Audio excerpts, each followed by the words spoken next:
Today, let's talk about God's highway of holiness. I'm going to read you from Isaiah chapter 35, verse 8, where we read, "A highway shall be there, and a road, and it shall be called the highway of holiness. The unclean shall not pass over it, but it shall be for others. Whoever walks the road, although a fool, shall not go astray."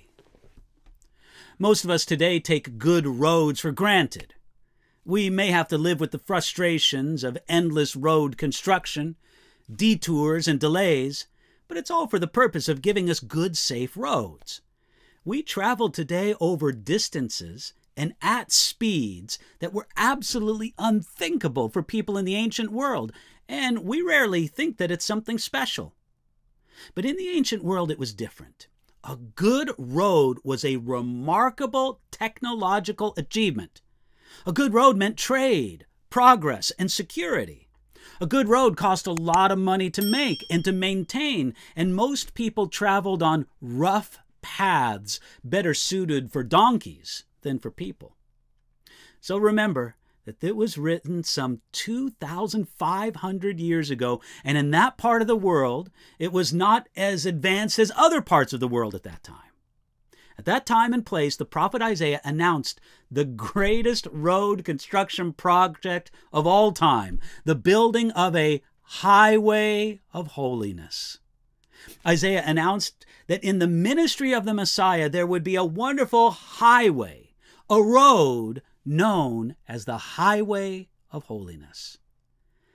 The ancient Hebrew word for highway indicates what the English word literally says, a high way.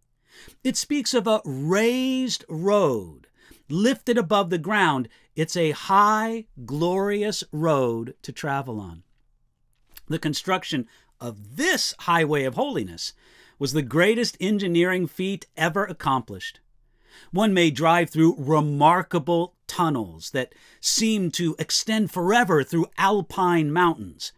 One may travel over amazing bridges lifted high over deep valleys, carrying constant traffic.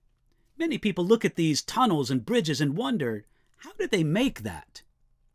Yet Charles Spurgeon had the right idea. He said this, "Engineering has done much to tunnel mountains and bridge abysses, but the greatest triumph of engineering is that which made a way from sin to holiness, from death to life, from condemnation to perfection.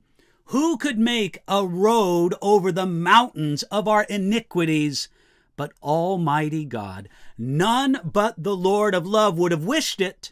None but the God of wisdom could have devised it. None but the God of power could have carried it out." At the same time, this highway isn't for everyone. Isaiah told us, "The unclean shall not pass over it." You could say that God's highway of holiness has a toll booth, but you can't make it on this highway by paying your own way. You're only allowed on the highway if you're cleansed by the great work of the Messiah. Safety is promised on this highway. It says, "Whoever walks this road, although a fool, shall not go astray." When we stick on God's highway of holiness, even though his work in us isn't complete yet, we may still in some ways be a fool, yet we are safe because we are on his highway. There are guardrails on the dangerous curves, and he keeps us from falling off as he develops the wisdom and maturity in us that will also keep us on the highway. So friend, get on that highway. Make progress on it. Invite others to join you. And remember to enjoy the journey on God's highway of holiness. You can enjoy that today.